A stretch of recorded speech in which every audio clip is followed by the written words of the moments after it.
Okay.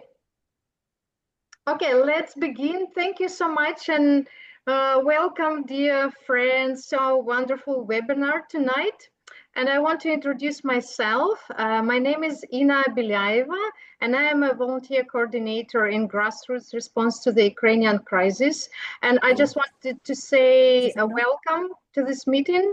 And I wanted to say that we will record this meeting as webinar, so you can later pass to your friends or Louder. everyone. I can't hear anything. I can't either. It's Ricky Mouse. Oh, okay. Someone cannot hear us, right?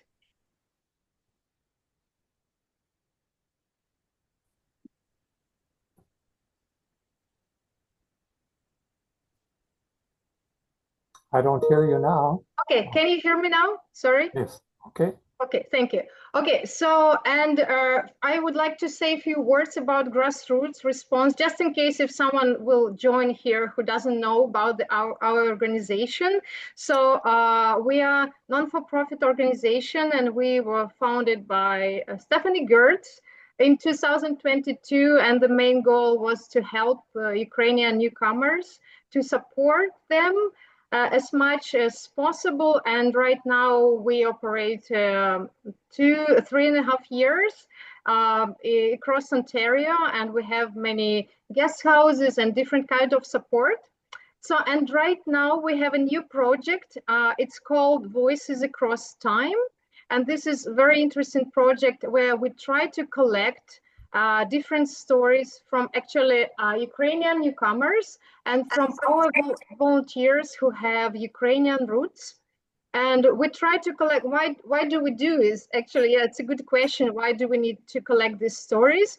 Because we probably want to inspire our Ukrainian newcomers and show them, show them some hope and show the, despite of all difficulties, the light at the end of the tunnel. Because when we collect stories from our Canadian volunteers with Ukrainian roots, and they tell us about their parents and grandparents who came here to Canada 100 years ago, 50 years ago, and they could survive and they could establish their life, it's really inspiring. So for us as Ukrainian newcomers, it's important to see that our children will be safe, we as well, like we can establish this life, and we want to share these stories and we want to publish them at the end, and we have like some book, let's say. And in case if you want to support this project, you can join and see our website, Grassroots Response to the Ukrainian Crisis, and learn more about the project. So you can support us in different ways. And so today, what we will do, actually, our webinar is a part of this project because we invited Ivan Jaworsky, is a professor emeritus of political science at the University of Waterloo.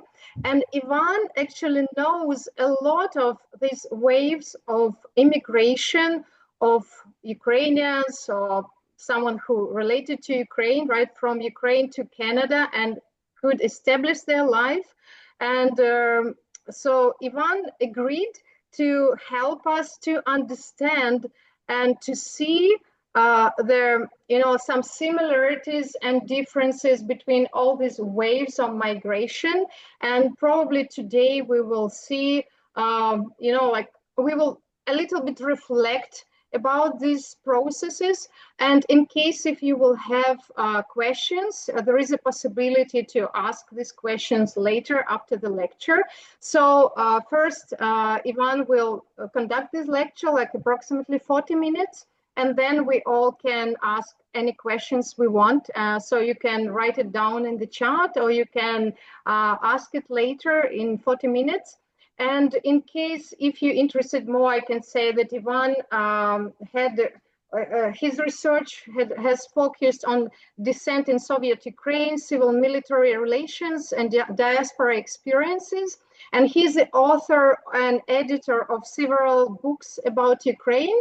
So despite of that fact that Ivan was born in Canada, his Ukrainian is perfect, better than mine, and I'm really surprised how it's possible. So Ivan is very knowledgeable about all these historical ways, and I just suggest us, to listen, to reflect, to ask questions, and at the end, if you would like to support our project, you also can ask us questions. You can check in our website, and let's see what will happen, because in September, this September, on 20th of September, we're supposed to release our book with the stories.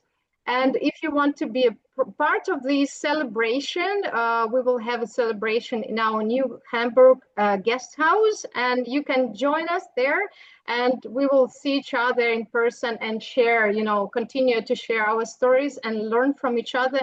So please welcome Ivan, and let's have 40 minutes of interesting story introduction about Ukraine and newcomers and everything what related to this. Thank you so much, Ivan. Yeah, your word. Yeah.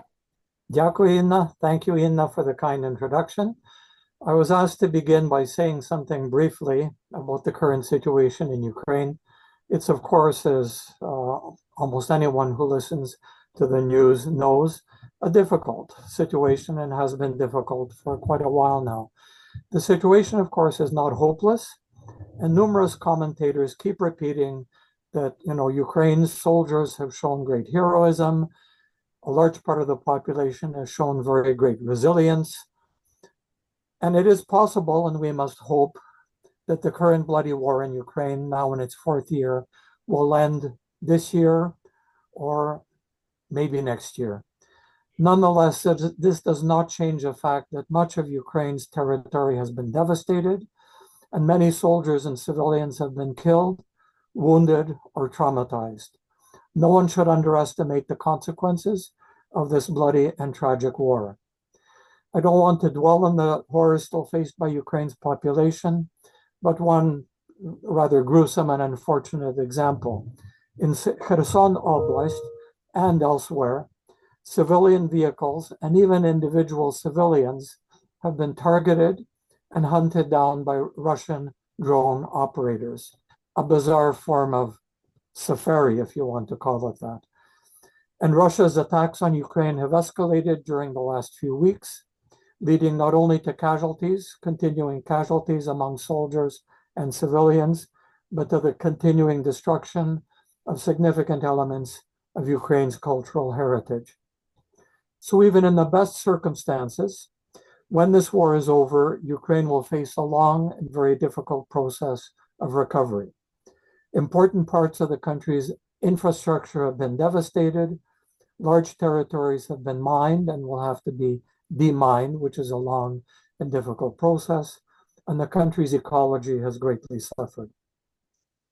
Given these circumstances, it is therefore not surprising that large numbers of Ukrainians have left and are now found throughout the world, including, of course, in Canada.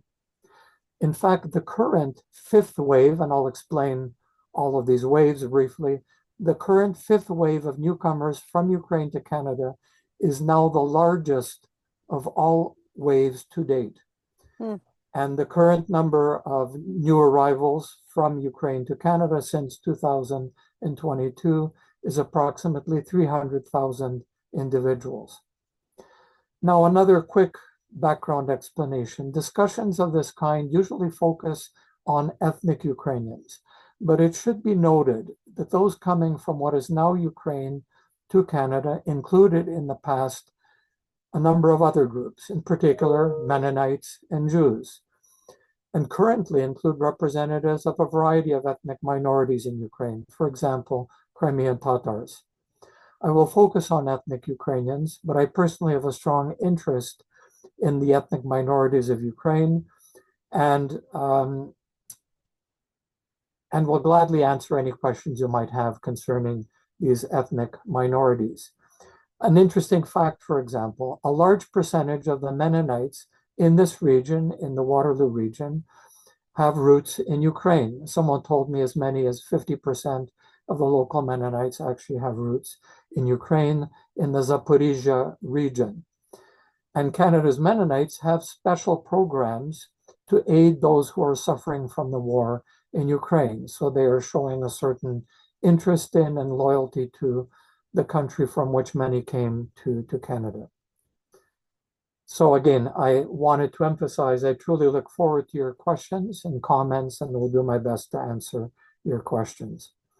Now, how can we best describe the previous waves of newcomers from Ukraine to Canada? A large wave, the first wave, roughly 150,000 individuals, came to Canada before World War I in the late 19th century. Ukraine was not a state or country at the time. What is now Ukraine was divided between the Austro-Hungarian and Russian empires, and those coming from the territories of present-day Western Ukraine often did not even call themselves Ukrainians. They had regional identities as Galicians or Halachane, the Ukrainian term, Bukovinians or Bukovinci, or Ruthenians, Rusene. So very often they became aware of their more general, broad Ukrainian identity only after coming to Canada. And their main motivation for coming to Canada was very simple. There was limited land and there were limited opportunities for growing Ukrainian families in what is now Western Ukraine. And at the same time, Canada was looking for settlers to establish farmsteads in the poorly populated prairie provinces. There was even a certain fear that the United States might take advantage of the small population in the prairie provinces to launch some kind of attack or attempt to incorporate those territories into the United States. Shades of Donald Trump, although I won't get into Donald Trump's sort of fixation on Canada and Canada becoming a 51st state. But in short, land hunger in Ukraine, in Western Ukraine, from which most of the early immigrants came to Canada, and the prospect, the possibility of free or almost free land in Canada was the most important impulse behind the first wave of newcomers from Ukraine. Now, there are two narratives. Narratives are stories about those in this first wave. One narrative stresses the very genuine hardships, discrimination, and even tragedies these early immigrants faced in Canada. Sort of a negative narrative or a narrative of hardship. Another narrative, the narrative of success, stresses how these immigrants quickly adapted to life in Canada, built churches, established various organizations, and thrived. Now, the truth, as usual in such cases, is a combination of the two. There were very genuine hardships. For example, these early settlers were often given poor land that was difficult to cultivate. And since the climate in Western Ukraine was very different from the climate of the Canadian prairies, where most of these early newcomers settled, they suffered from the very cold prairie winters. Apparently, the Canadian authorities who sort of were encouraging them to come to Canada thought that they were from the steppe region of Ukraine, which is quite similar in some ways to the prairies of Western Ukraine. But they were not from the steppe region. They were from the foothills of the Carpathians or from the Carpathians itself, which has a climate very different from that of the Canadian prairies. In any case, to underline the difficulties they faced, access to medical facilities were very limited. There were almost no government services available to newcomers, and they genuinely faced very, very great difficulties. But at the same time, they tried their best. They did their best to lead normal lives. Weddings were held, children were born, went to school, themselves became teachers, etc. And later, I can elaborate on this topic and answer more questions about these first early settlers, but their lives were neither a tragic story just of suffering, nor a success story. There was genuine suffering at the same time that they managed over time to establish themselves in Canada and make their way in Canadian society. On a personal note, I wanted to add that the family of my son's godfather, a Waterloo resident, Greg Mikhailenko, came to Canada before World War I, more than 100 years ago. And Greg both speaks Ukrainian with an accent, but he speaks Ukrainian and has strongly supported newcomers from Ukraine. So he's a good example of someone, a descendant of these early settlers, who not only identifies as Ukrainian, but speaks Ukrainian and is very much interested in what is going on in Ukraine.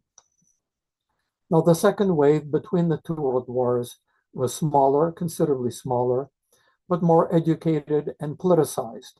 Politicized because those who came between the wars had often experienced the first attempts from 1917 onwards to establish an independent Ukraine, and this inevitably politicized them, made them more politically aware.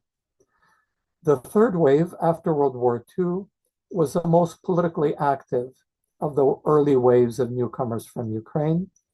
And those in this third wave, which included my late parents, established most of the Ukrainian Canadian organizations that exist today.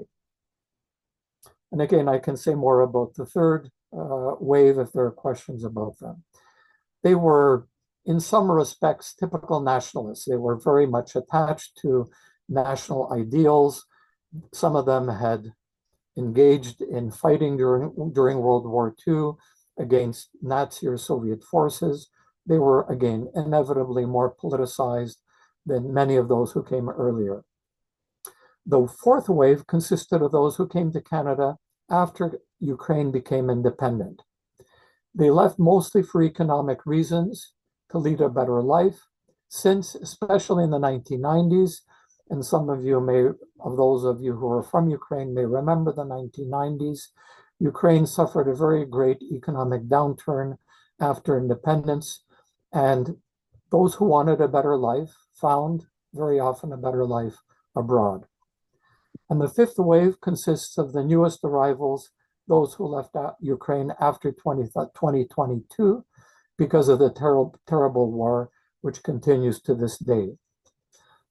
Now, instead of providing more details about each individual wave of newcomers, I'll now make some fairly broad generalizations. And again, you can ask questions about this later. Each new wave of newcomers was typically more educated and also more ambitious than previous waves. They had more access to and better access to government help, government assistance, and government services. And they also encountered less discrimination. I didn't focus on this topic, but the first newcomers, they were visibly different. They were visible minorities, to use a term which is sometimes used nowadays.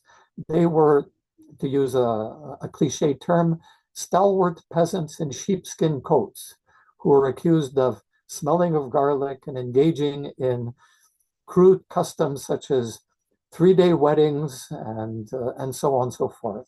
So they were visible minorities, and as a result, very often encountered very considerable discrimination. I'll make light of this in a minute because, you know, again, they survived. They typically survived this discrimination, although it had an impact on them. And there were even anecdotes, jokes told about these selebke. Selebke is a term used in Western Ukraine to refer to these sort of maybe somewhat primitive peasants. And to give an example of an innocent anecdote, because some of them were not particularly innocent, but there's an anecdote about one of these Ukrainian peasants who in the middle of the winter is warming himself at a railway station near a stove, near a hot burning stove.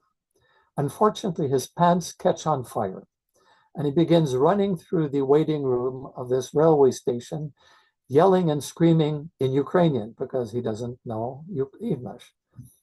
A bystander of English background says, "What on earth is going on? Speak English, speak English."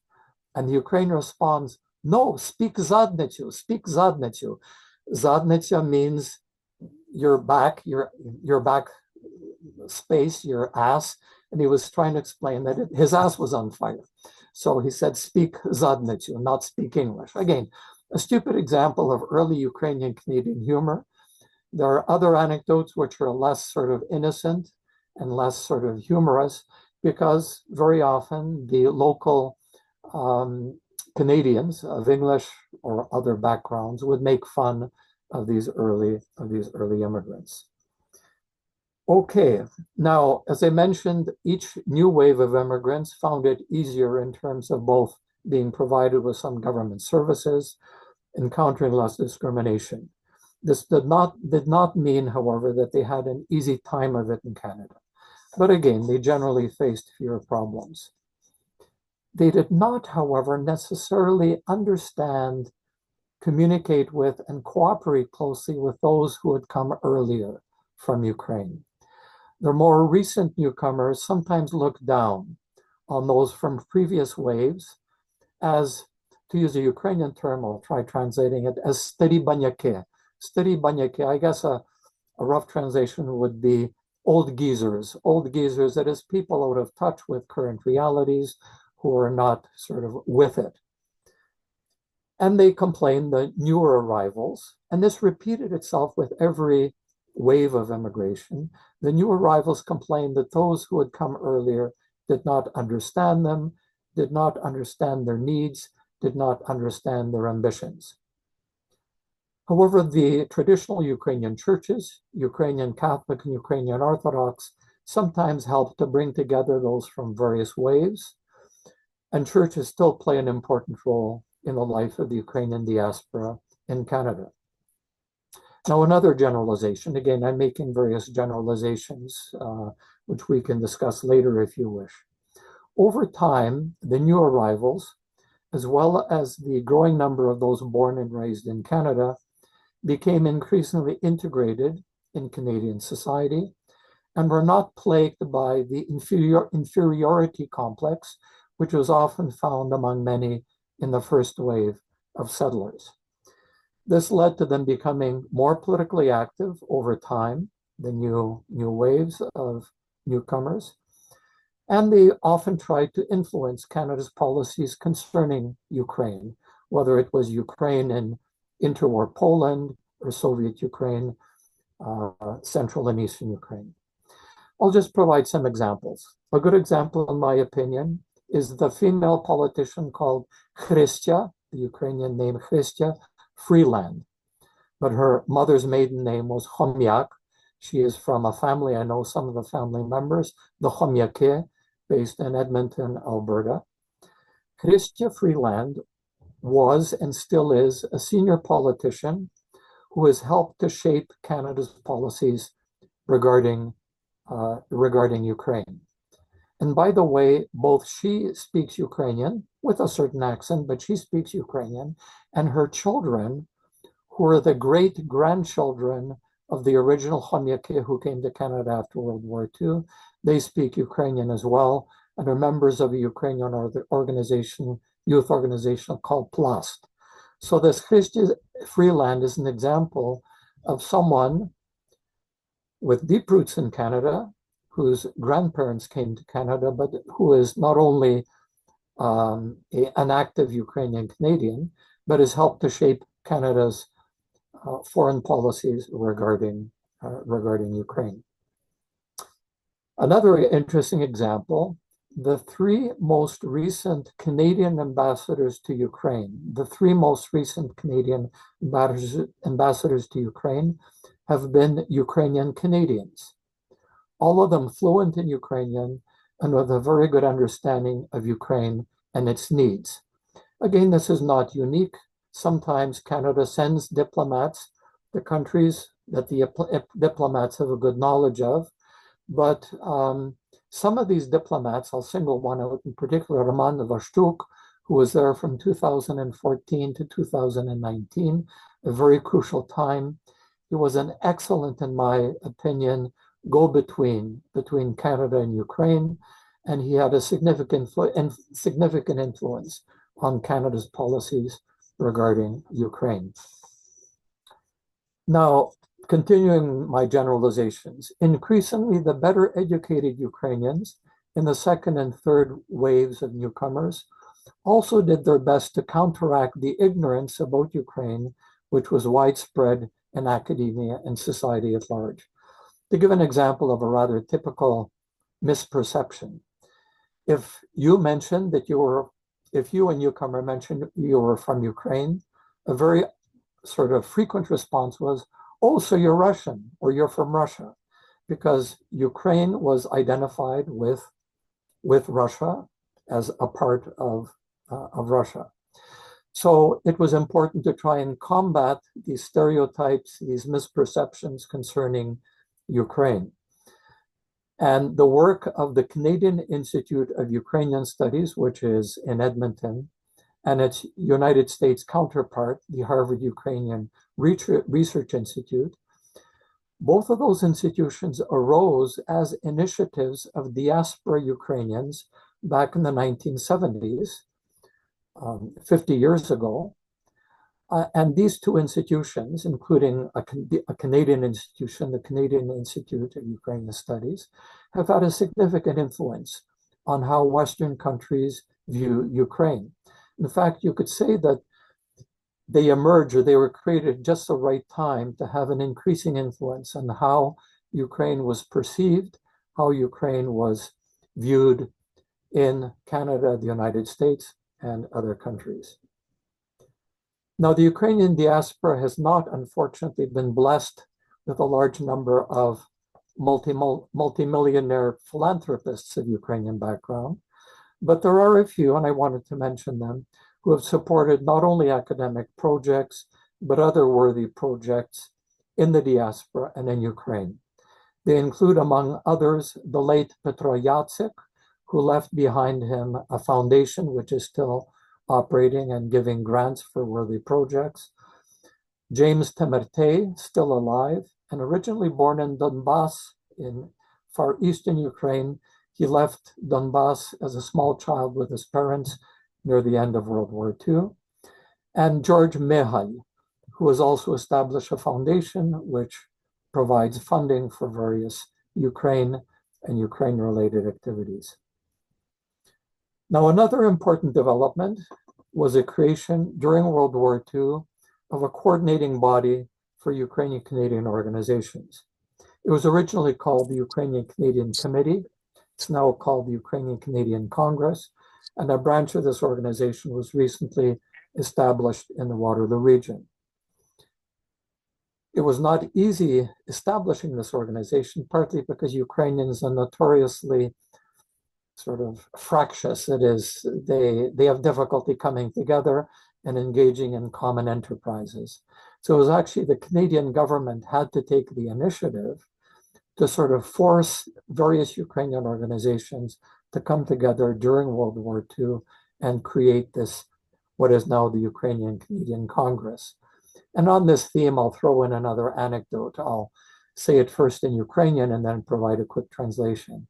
There's an anecdote common among Ukrainians that один українець поет, два українці дует, а три українці чотири політичні партії. A rough translation, one Ukrainian is a poet, two Ukrainians, a musical duet, and three Ukrainians are four political parties. Yeah, I'm just popping onto his lecture. It started like a few minutes ago. Oh, it's a right. Elena's on it. Oh. Oh, buddy guy. Yeah.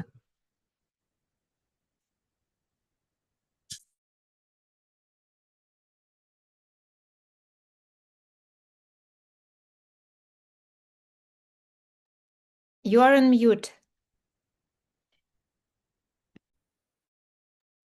Hello, hello. Sorry, Іване, можете ось тут можна, треба анм'ютити, нажати. Sorry, щось. Можете на мікрофончик нажати? В себе у... Да, в себе на... знизу. Да. О, супер, sorry. Анекдот, ми на анекдоті. We just finished an anecdote, sorry. Okay, did you get my anecdote, the full anecdote? No, we didn't hear it in English, please. Okay, maybe I muted myself. I'm sorry if I did, or maybe someone else muted me. The anecdote I said was a reflection on the difficulty Ukrainians sometimes have in coming together. And prior to World War II, there were a number of Ukrainian organizations which had difficulty cooperating with each other. So the anecdote is in Ukrainian: один українець поет, два українці дует, три українці, чотири політичні партії, or a rough translation: one Ukrainian is a poet, two Ukrainians a musical duet, because Ukrainians love singing, three Ukrainians, four political parties. Again, a sad reflection on a certain reality that Ukrainians often had difficulty getting together before they were forced to do so, partly by the Canadian government, which encouraged these competing organizations to come together and cooperate with each other. Now, there's also been a significant generational change in this Ukrainian-Canadian Congress.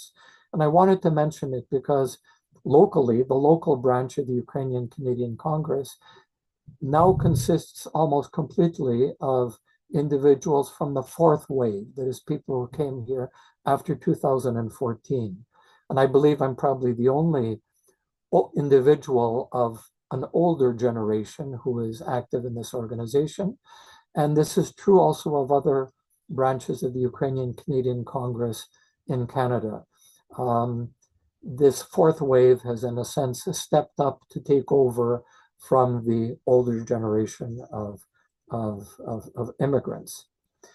Now, the developments I've noted above, as well as some others which I don't have time to discuss, all reflect a growing sense of self-confidence characteristic of those in later waves of newcomers from Ukraine, as well as their cooperation with the children or grandchildren or great-grandchildren of the first and second waves of immigrants. But to move on, because I was asked to address a number of issues, how can we best describe the feelings and reactions of those who left Ukraine and came to Canada? Leaving your home is very difficult and often traumatic, even if you are moving within the same country. It is much more difficult if you are leaving your homeland and friends and relatives for a new and very unfamiliar setting. But those leaving Ukraine reacted to Canada in very different ways. Much depended on where they settled, how quickly and effectively they and their families established themselves, and how they were received by Ukrainian society. For example, I already mentioned the discrimination which some early settlers faced. Some of them greatly suffered, some of these early arrivals, from unemployment during the Great Depression of the 1930s, and partly under the influence of Soviet propaganda, they became radicalized and joined the Communist Party of Canada. This is something that is often not mentioned in standard depictions of Ukrainian Canadian history, but there was a large contingent of Ukrainian Canadians. They created what were called Ukrainian Farmer Labor Temples, which were pro-communist organizations, and some of them joined the Communist Party of Canada. Now, there were, of course, success stories whereby the children of sometimes illiterate early settlers became teachers, and their children or grandchildren became doctors, lawyers, engineers, etc. But there were many tragedies as well. Not everyone could adapt easily to life in Canada, and all kinds of pathologies emerged. Alcoholism among those who took solace in alcohol, wife beating, abuse of wife and children by men who are frustrated by their inability to make a good living in Canada, etc., etc. Ukrainians are not saints, and they suffered from all of the pathologies, all of the problems that you would expect of people facing life in very difficult circumstances. An often painful issue, it became more painful over time, was a problem of maintaining one's identity in the new Canadian setting, new Canadian environment. Attitudes concerning language varied. Some who had suffered a great deal before they came to Canada, such as those who lived through the terrible 1930s in Soviet Ukraine, wanted to forget the past, and they wanted to assimilate as quickly as possible, sometimes changing their names in the process to better fit in.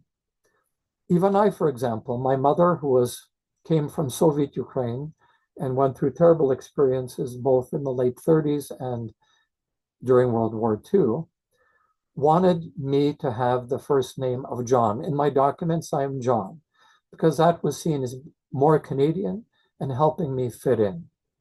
I now use primarily Ivan, especially in my publications, but in my documents, I'm still Ivan because I was too lazy to go through an official name change. And I prefer to be called Ivan, and many people already know that. But that was a concession to Anglo conformity, the Anglo conformity, which was still widespread even in the 50s when I was born, 1950s when I was born.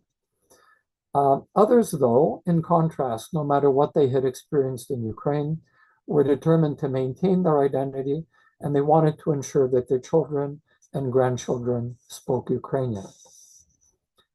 This challenge of maintaining identity remains an issue for the latest arrivals from Ukraine, and it is only natural that they are initially preoccupied with finding work, if necessary, getting the right training for a new occupation. They're preoccupied with finding affordable housing, which is a very great problem in Canada, ensuring that they and their children have good health care, etc. And some of these new arrivals have faced very difficult challenges. And although we often hear about the success stories of the most talented and ambitious newcomers, we hear less about the very great problems faced by single mothers with young children and the psychological problems of those traumatized by their experiences in Ukraine. But over time, those who manage to satisfy their basic needs, their basic needs and the basic needs of their families, are then often faced with the issue of maintaining their identity and helping their children do the same. This means coming together with other Ukrainians, which requires a conscious effort in a diaspora setting. In Ukraine, that's not a problem, surrounded by fellow Ukrainians. In the diaspora, you have to, in a sense, search out fellow Ukrainians. The newest arrivals very quickly find out that their children very quickly learn English. They don't have to be sort of forced to learn English, and that the challenge for these children is not integration, but in fact maintaining the Ukrainian language. Now, it's easier, of course, to deal with these languages if you live where there are large and well-organized Ukrainian communities. For example, and some of those in Ontario don't know this, there are actually bilingual Ukrainian English schools in the three prairie provinces of Manitoba, Saskatchewan, and Alberta. Here, the Ukrainian language is used along with English as a language of instruction in a few, and I stress only in a few, selected elementary and secondary schools. But again, it's a very great it was a very great step for those Ukrainians in Western Canada to achieve these bilingual schools.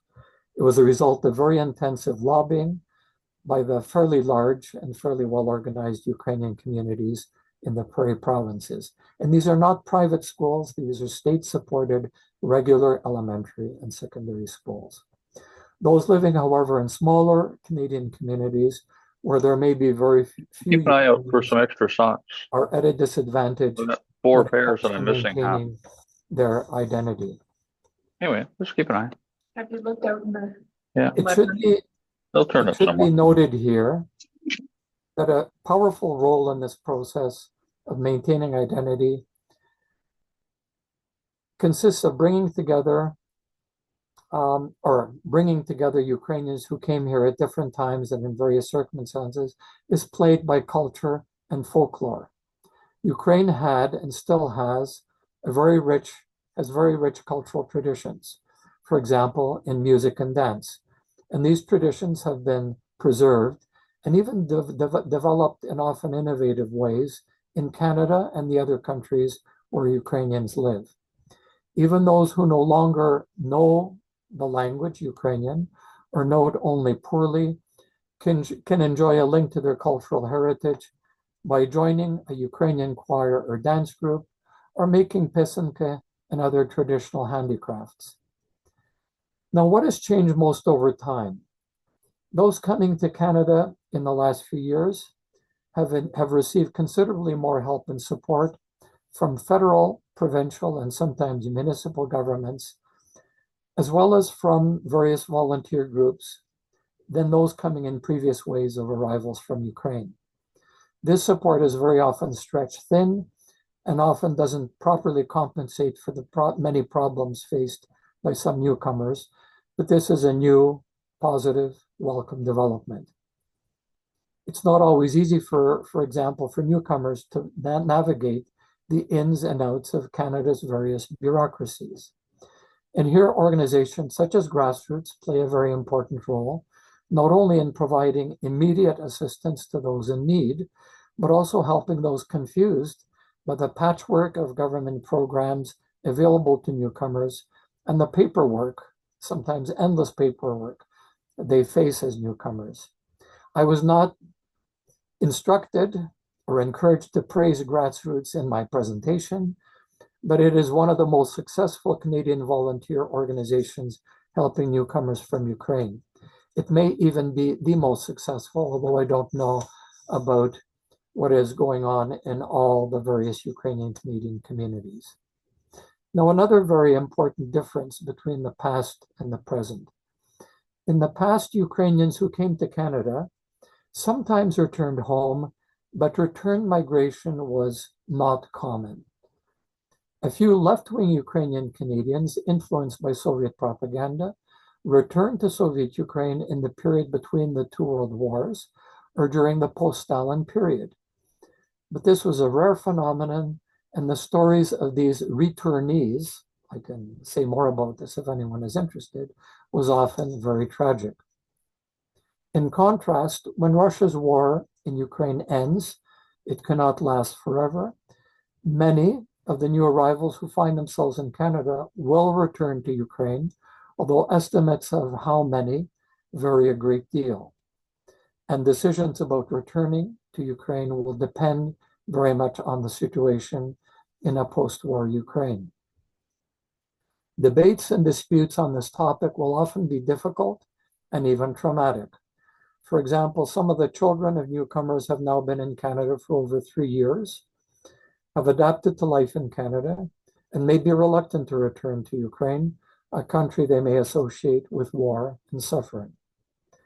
But even the Ukrainians who do not return to Ukraine, the newcomers, will maintain links with their homeland and with friends and relatives in Ukraine. Some of these newcomers will take advantage of the skills and contacts they have gained in Canada to benefit Ukraine.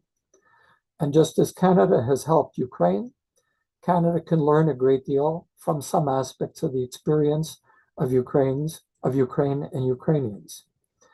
My hope is that the many Canadians who have helped newcomers from Ukraine, including those on this webinar, can someday travel to a peaceful and prosperous Ukraine and take advantage of the wonderful hospitality for which Ukraine and Ukrainians are rightly famous.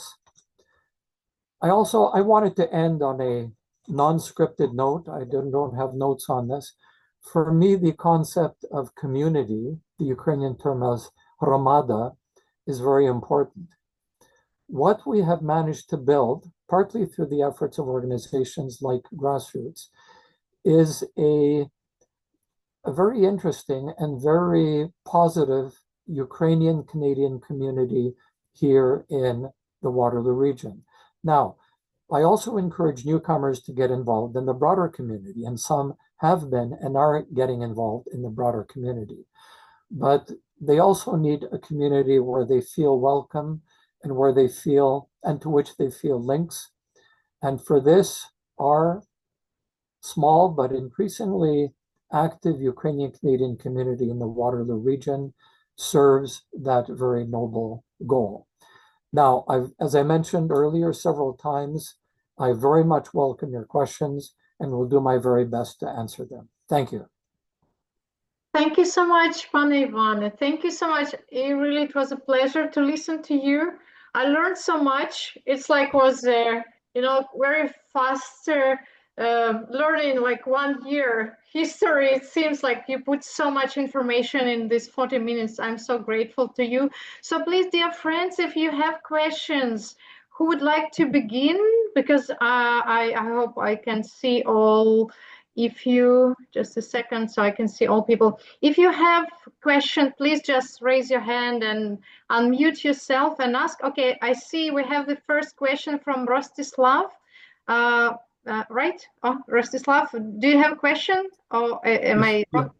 Okay, Yes, that is correct. My name is Rostislav Kudlik. I know Ivan for many, many years.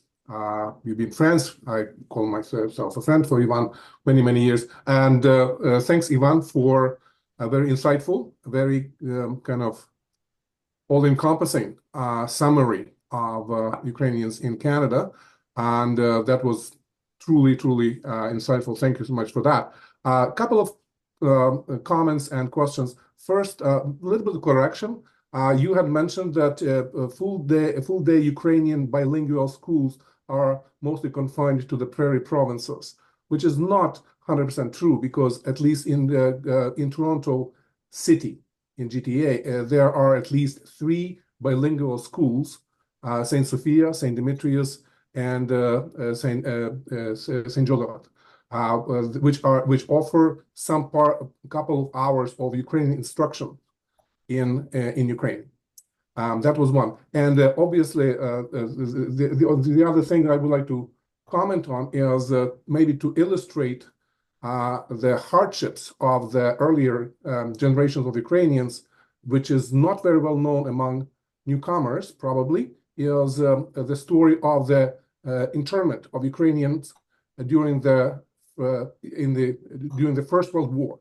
And perhaps you can elaborate a little bit on that, because I think it was one of the marquee illustrations of this kind of hardships. If you allow me to respond to that point. Yes, there's only so much one can cover in a presentation of this kind.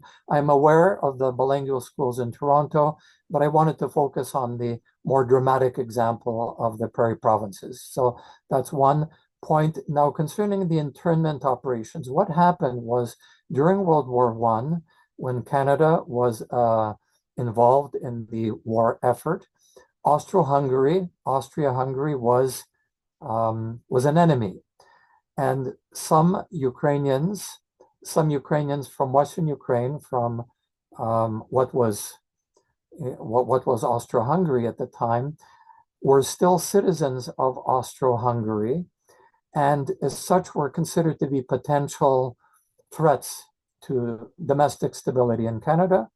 As a result, although actually, just to underline a certain point, very few of them showed any sympathy at all for Austro-Hungary or willingness to in any way cooperate with Austro-Hungary. They were overall loyal to Canada. Nonetheless, quite a few were interned together, sometimes with wives and children, in special internment camps where they were used as a source of cheap labor. This was in a way similar to what happened to Japanese Canadians during World War II.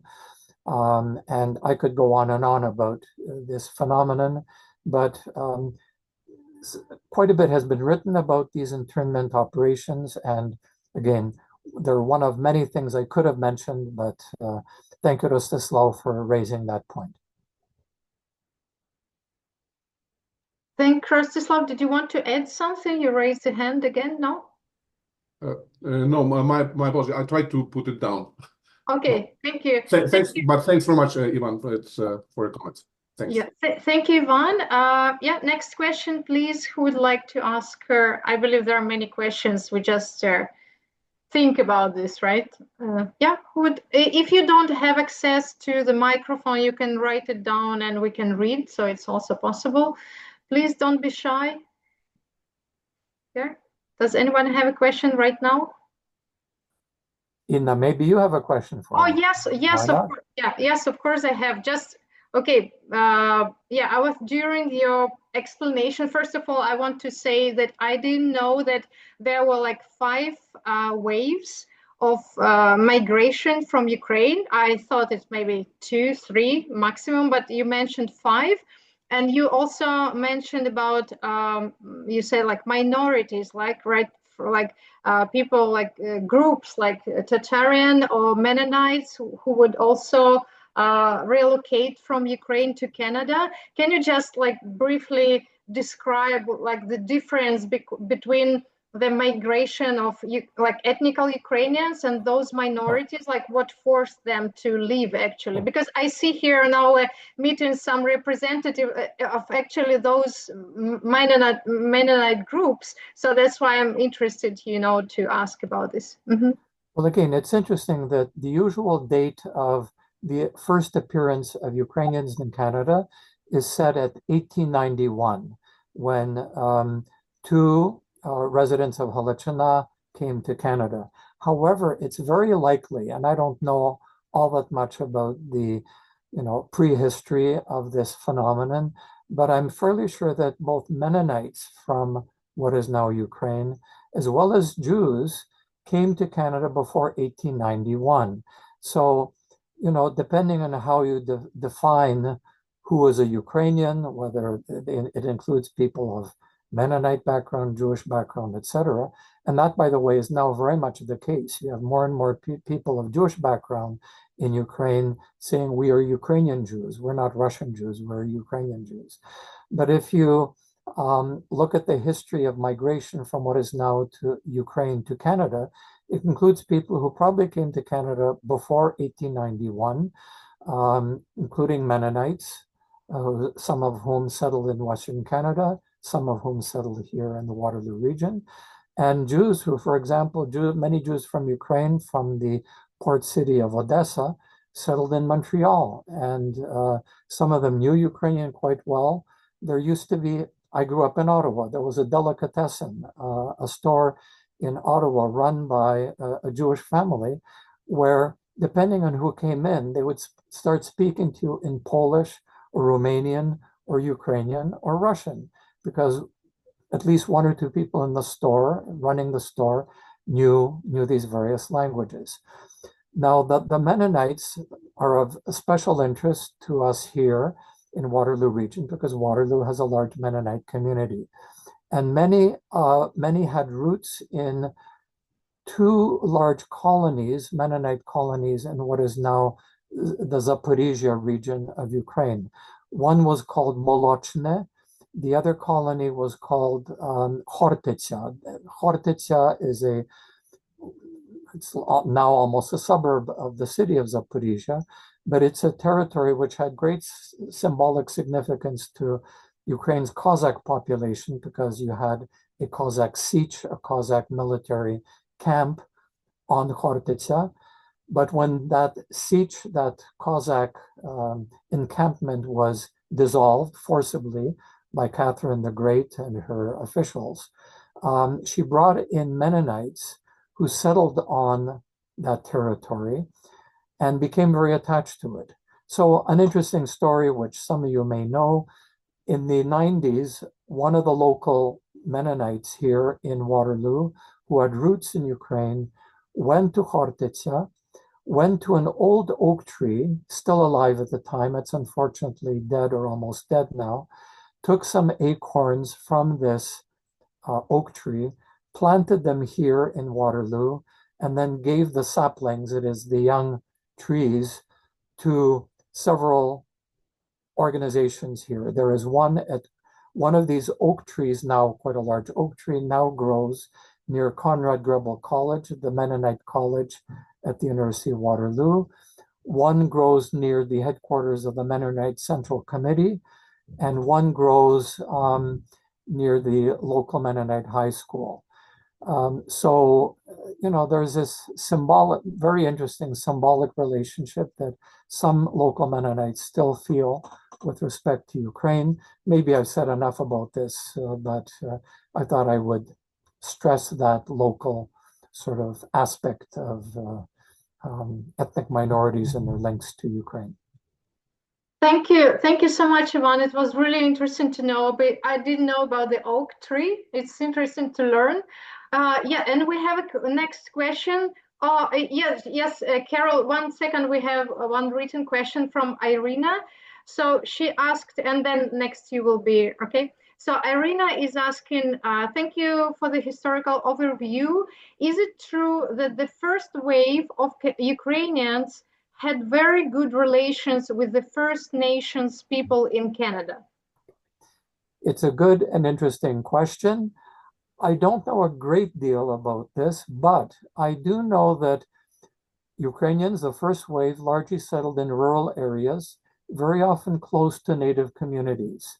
And it was almost inevitable that for one reason or another, for practical reasons, for in very cold winters when a child was ill, you might need the help of someone in a local indigenous community, and vice versa. People had to rely on their friends and neighbors, whatever their backgrounds.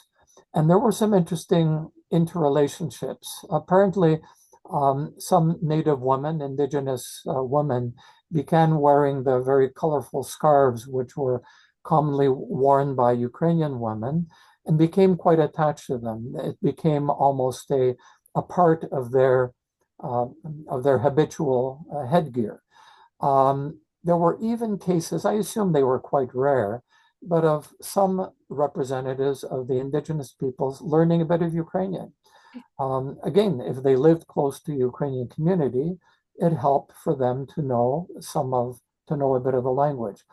I'll use another interesting example, not related to indigenous communities, but which helps underline this point. One of Canada's governor generals, one was actually of Ukrainian background, Raymond, not Roman, but Raymond Natishin, but another one, Schreier, Edmund Schreier, was born in Western Canada, and his parents were Germans from Halychina, from Galicia. His parents or grandparents, I'm not sure which, came to Canada from Western Ukraine. They were of German background, settled close to Ukrainian community, and Edmund Schreier actually learned a bit of Ukrainian, maybe not fluently. But when he was Governor General of Canada, he actually approached the local Ukrainian Orthodox Church and said, would they allow him to read the Apostle, Citate Apostola, that is, read from the Bible. There's a special part in the service where there's a brief reading from the Bible, and he asked whether they would allow him to do this. The church, of course, readily agreed. There was a special ceremony where a red carpet was brought out for him. He entered the church, and in not great, but fairly good Ukrainian, read an excerpt from the gospel in Ukrainian. It was his way of showing some respect for those Ukrainians with whom he knew and with whom he lived and grew up in Manitoba and Western Canada. To go back to the Indigenous issue, there is an effort by the Canadian Institute of Ukrainian Studies in Edmonton to underline the importance of the relationship between Canada's first settlers and Indigenous peoples.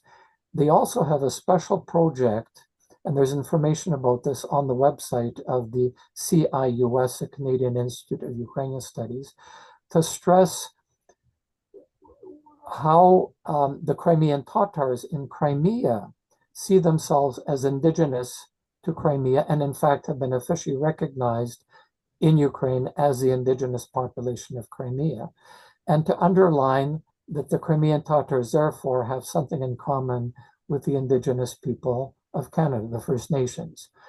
So again, I wish I could say more on this topic, but it's an interesting and fascinating topic.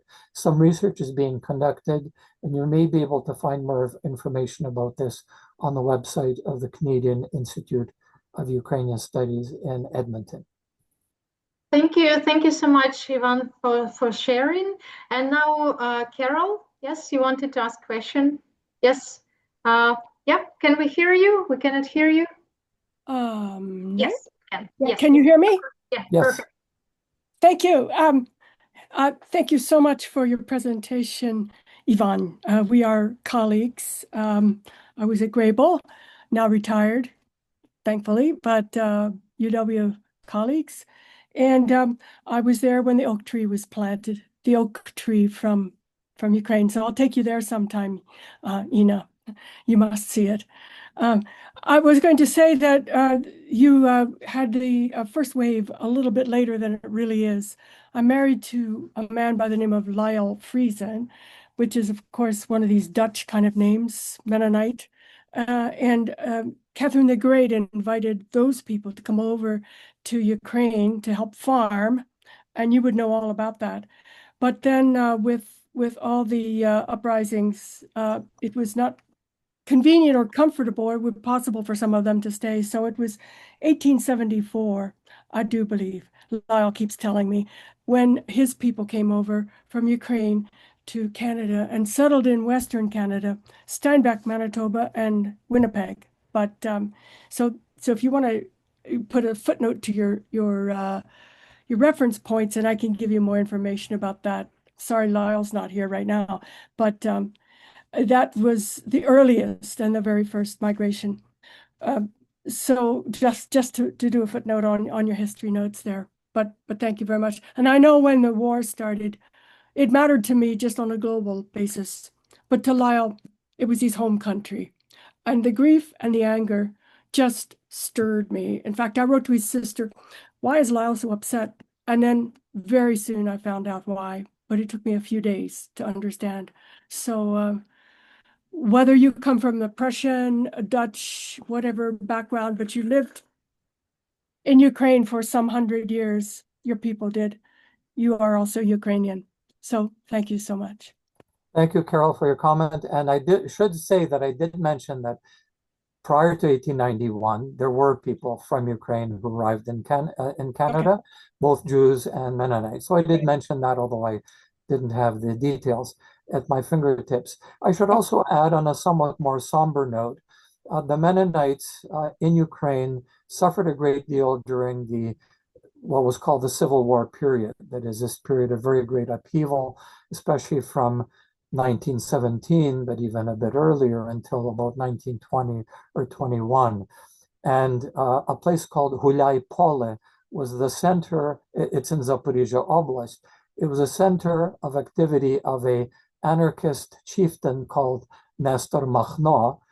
And Nestor Makhno, a very interesting but also rather brutal individual, found it at times convenient to prey on and harass some of the Mennonites, who were generally quite wealthy and prosperous. They lived in very attractive, very often stone buildings. They had established good lives for themselves. And, so there were troubled relations between some of these Mennonites and Nestor Makhno and his followers. And he had quite a few followers for quite a while in that particular region of Ukraine.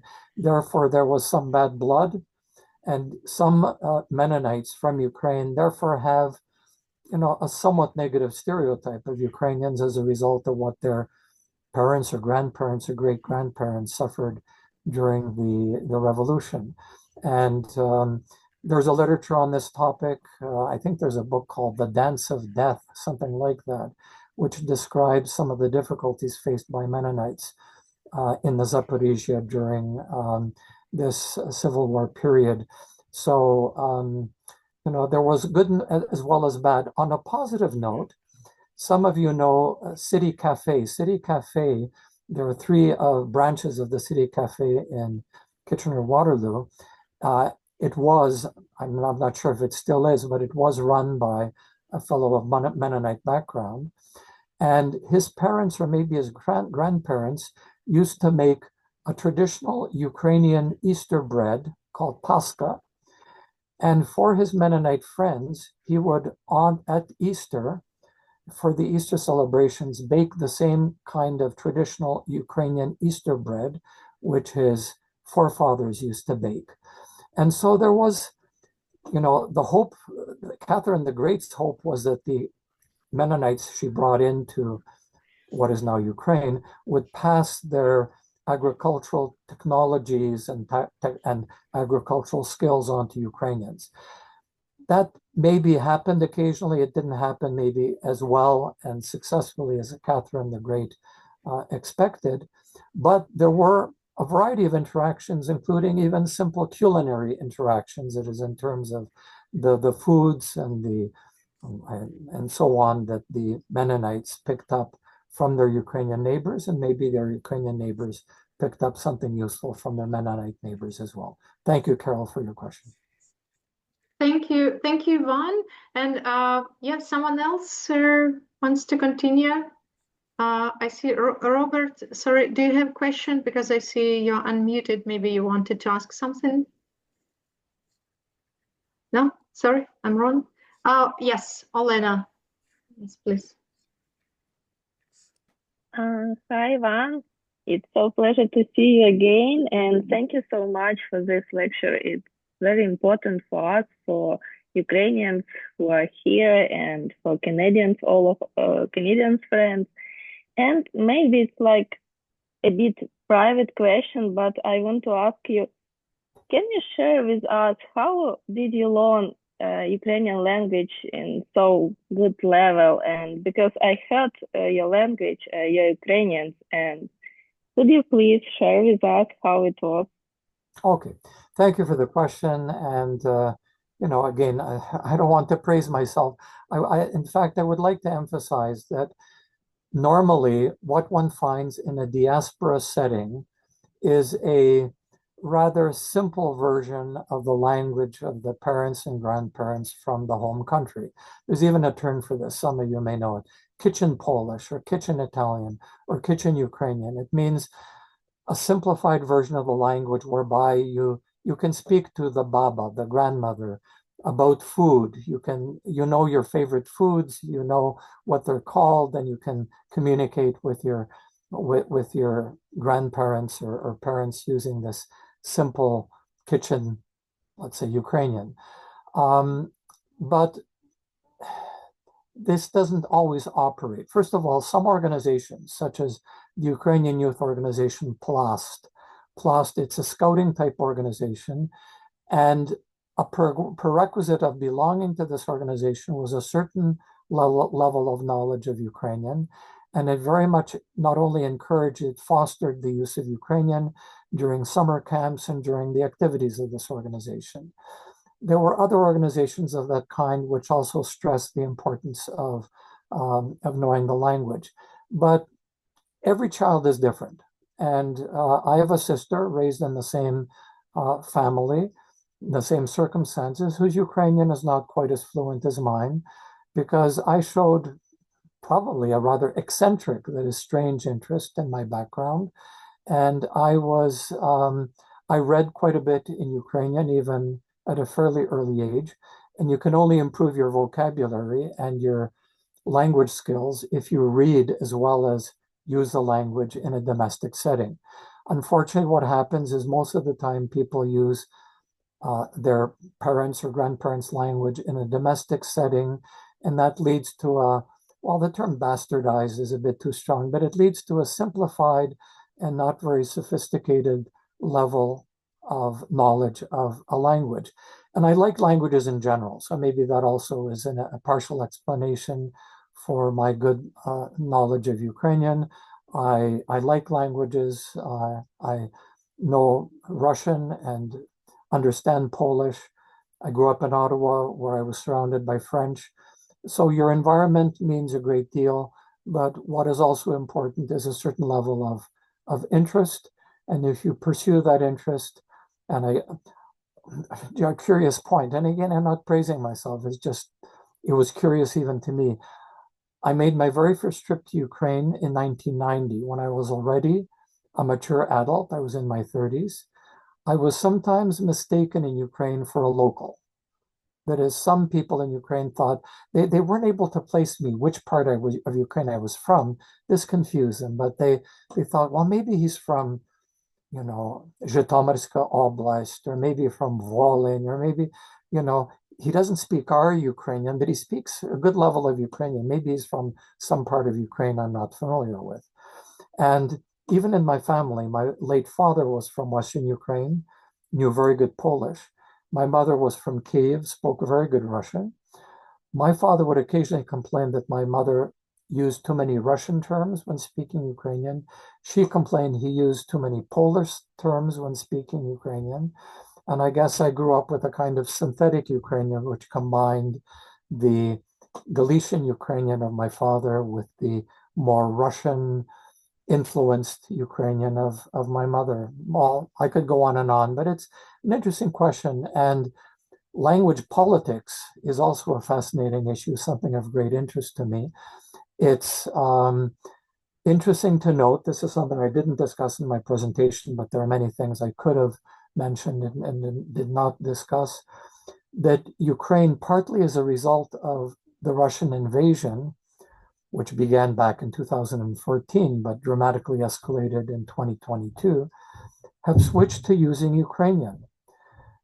Putin, who launched his invasion partly to supposedly defend Russian speakers in Ukraine, the invasion has had the exact opposite effect of encouraging many Ukrainians to rediscover their Ukrainian roots, and in fact to use Ukrainian on a much more regular and even daily basis. Thank you. Thank you so much, Ivan, for such interesting comment. And let's just recognize that you're talented. Okay, you know so many languages. Yes, and okay, some more questions, because I have two more, but maybe you have here. You can just raise your hand, unmute and ask. No? Excuse me, could I ask? Yes, please. Yes. I'm so sorry because I came Canada on 2022 when start war on the Ukraine. But before I cannot speak English, nothing. And I start learn English only on 2023 year. And sometimes I had some difficult to support conversation. Could I ask for my native language, Ukrainian language? Прошу, будь ласка. Щиро дякую. Моє питання в наступному. Ми знаємо, що історію пишуть люди. Саме люди роблять вчинки, саме люди здійснюють події, встановлюють факти, які лягають в основу історії. Війна, яка почалася в Україні в 22-му році, виштовхнула мільйони українців із домівок, і ми були змушені шукати притулок, де тільки можна. І я дуже вдячна Канаді за те, що вона саме виявилася тою країною, яка мені і моїй сім'ї дала такий притулок. Ми знаємо те, що рішення про еміграцію, як правило, приймають дорослі. Діти, вони є невід'ємною частиною сім'ї, і вони за замовчуванням приймають і погоджуються з рішенням старших своєї сім'ї. Я маю 2 дочок. Одна з них доросла, має власних дітей, вони також проживають в Канаді. Менша донька приїхала до Канади, коли їй було 14 років. Вона навчалася в старшій школі, вона проявила успіх в навчанні. По закінченню старшої школи вона отримала відзнаку Асоціації вчителів провінції Онтаріо. Вона має багато дипломів, відзнак. Але ми зіткнулися з такою проблемою, коли дитина подала свої документи на навчання в університети, її розглядали не як канадського студента, а її вже розглядали як іноземну студентку.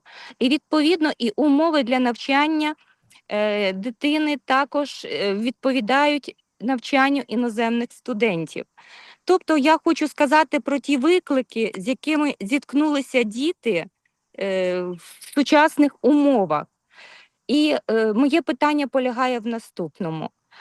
Чи є доцільним вивчення в ретроспективі викликів, з якими стикалися іммігранти з України, коли приїжджали до Канади? Тому що умови були абсолютно різні. Взяти початок століття 20-го, взяти, наприклад, роки після Другої світової війни і нинішня імміграція до Канади. Умови різні, умови життя різні і виклики різні. Тому мені здається, що потрібно досліджувати ті проблеми і констатувати їх для того, щоб сприяти адаптуванню молоді до умов життя в Канаді, тому що, наприклад, повернення назад їм немає. Зрозумів, і, мабуть, краще мені вже відповісти, бо все-таки час обмежений.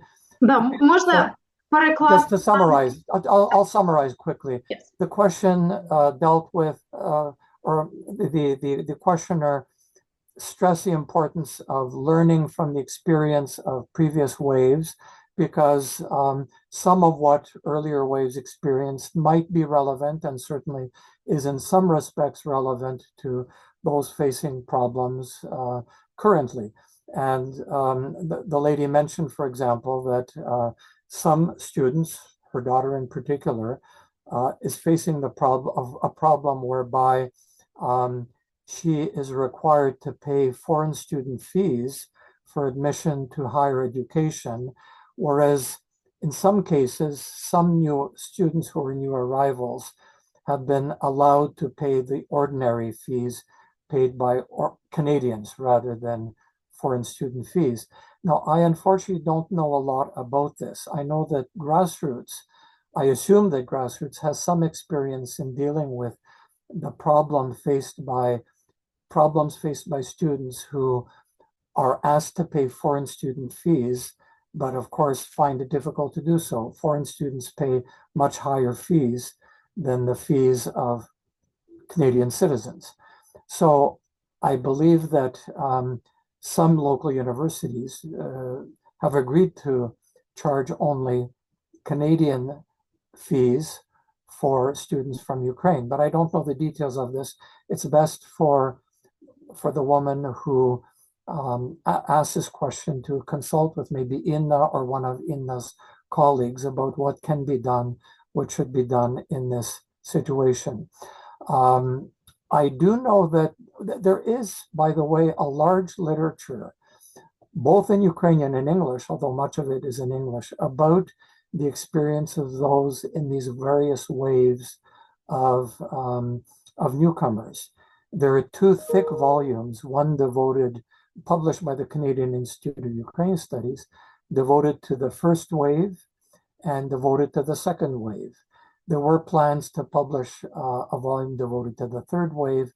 That project has not gotten off the ground yet, but there are biographies of some of the individuals active in the second and third waves, as well as the first wave. There's a large literature, some of it available probably at the local public library, some of it at the University of Waterloo, some online. There's, for example, a website called, I believe, diaspora.org or .edu, which contains many of the memoirs of these early settlers to Ukraine. Now, what of their experiences is relevant to those who are coming now? Well, circumstances are very different. So, I mean, the relevance of some of what the early settlers faced has limited significance, or is of limited significance to those coming nowadays. The circumstances are simply so very different. I think what is just useful to know is that people overcame sometimes tremendous difficulties, were able to persevere and succeed even in circumstances which were much more difficult than the circumstances faced today. This is not to diminish the problems faced by those coming today. I'm not saying that, but it helps to have some historical perspective, and the historical perspective shows us it can be much worse, and in the past it was much worse. And so one should expect and even demand as much as possible from government, from various levels of government, from volunteer organizations, but at the same time appreciate that what is being done was not always available in the past, and that one should be both expect a certain level of help and assistance, but at the same time appreciate what is being given and what is being done. And it's a fine line, you know, again, between expecting something and appreciating it, but having a bit of historical perspective helps. And my parents, my father spent 2 years in the Soviet Gulag. My mother went through some horrible experiences during and after World War II. They came to Canada just grateful for the peace and quiet they found here and the opportunity to make a new life for themselves. They would have greatly enjoyed having access to some of the services and some of the help now available to newcomers, but they accepted their situation for what it was, knowing that things can be much worse. And if you don't mind a quick anecdote, it's an anecdote which has nothing to do with Ukraine, but it's an anecdote about optimism and pessimism. And the anecdote goes as follows. There's a terrible pessimist who's had a horrible week. Everything went wrong, nothing went right. It was just a disaster. And he's complaining to a friend, and he tells his friend, look, I had this horrible, terrible week. Everything went wrong. There is no way that things can get any worse. There are no ways that things can get any worse. But his friend is an optimist and says, no, they can get worse. They can get worse. That's a black humor. That's optimism of a very bizarre kind. It's black humor. No, I'm sorry for that stupid anecdote, but I used to entertain my students with anecdotes of that kind. And I guess it's good to know that, well, it's terrible to know, but it's good to know that things can always be worse and that we should appreciate what we have at the same time that we should expect and should hope for help and assistance wherever it is available. Thank you. Thank you so much, Ivan, for your inspiring words. And maybe one more question, last question, maybe someone has. No? Okay, because I have actually, I received 2 more questions, but I believe I will read one last one. So this is a question from Tatiana. Oh, Rostislav. Okay, please, Rostislav, go ahead. Yes, thank you. I just wanted to elaborate on the previous comments and about the difficulties of the Ukrainian students from the last wave of migration entering Canadian university and paying foreign student fees. Actually, the situation is not that. Ivan commented correctly that some universities offer the regular Canadian student fees, but it's on the, as you know, education is on the provincial level. So there is an ongoing effort by the Scientific Society of Shevchenko in Toronto, to which I'm a member of the director board, to petition Ontario government of Ford government to make sure that it's uniform for all holders of Quota visa students who would be considered Canadians for the purposes of paying student fees. So this is an ongoing effort, and if there is interest, I can refer you to a person who is actually spearheading that particular effort. And unfortunately, it will take some time. But we are aware of the situation, and the work is ongoing. Thank you. Thank you. Thank you. Yes. Thank you for the information. Yes. Yes, and so one more question from Tatiana, last one, and yes, we will close the webinar. So Tatiana wrote, Pane Ivane, so I'm here for 2 years. I'm here with 2 kids. I'm alone without husband, and I struggle so much. So in the historical perspective, being a representative of like another wave of Ukrainian migrants, what can you please share with me for inspiration in one sentence, any message to inspire and give me a hope for the better future?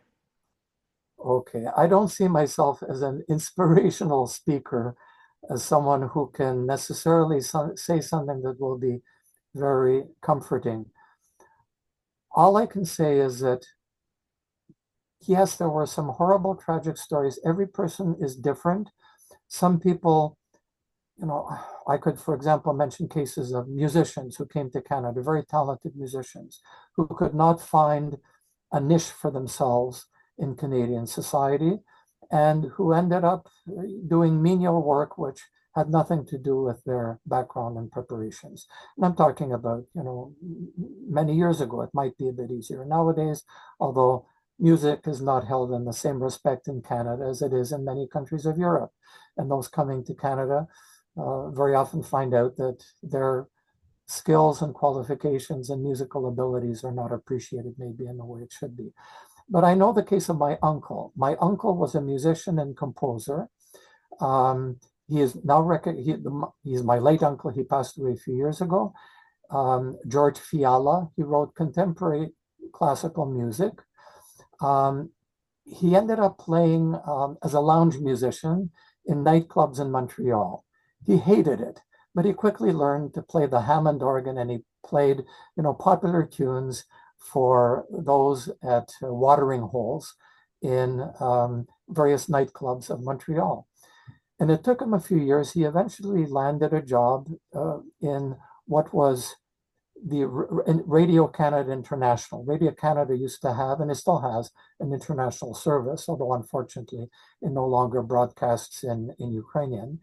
And he found a job working as a musical specialist for Radio Canada International, as especially its Ukrainian and Russian language broadcasts. So perseverance worked out. Perseverance is very important. Over time, maybe not everyone succeeds, but those who are stubborn and do their best to, cliche term, put their shoulder to the wheel and use their contacts effectively, make use of your friends, make use of people you know who can possibly help you, give you advice. And very often the result is a positive one. And I would hope that in your case, or your children, there will be positive results of a strong effort to adapt to these strange, difficult, and maybe offsetting circumstances in which you find themselves. But it could be worse. So try and do the best you can, even in difficult circumstances. Thank you very much. Thank you. Thank you so much, Ivan. Thank you for your time and efforts. And using the moment, I just want to express big thanks to all of you who attended today. And I know that most of you are volunteers, our wonderful volunteers of Grassroots Response. And I want to say that without your support for our Ukrainian newcomers, it just would not be possible. Like all this help which we receive here, it's just awesome, amazing. And I'm so happy to know you and to learn and to meet more new people here in Canada. And thanks, Ivan, for your knowledge, for your desire to share with us this and to provide the information. And actually, by the way, Ivan also participates in our project as one of the storyteller. So in case if you want to support our project and like make it happen and help to publish it, to sponsor, to donate, whatever, you can visit our website, Grassroots Response to the Ukrainian Crisis, and just participate with us, and we will be happy if you join our project here. So thank you so much for your participations and hope to see you soon again. And one more time, thanks, Ivan, for being with us. Thank you. Thank you to everyone. It was really nice to have you here today. And all records will be uploaded, and we will post it in YouTube, and the link we will send to your emails, so you can share with other people if you like. So thank you so much, and hope to see you again one more time. Thank you. Thank you.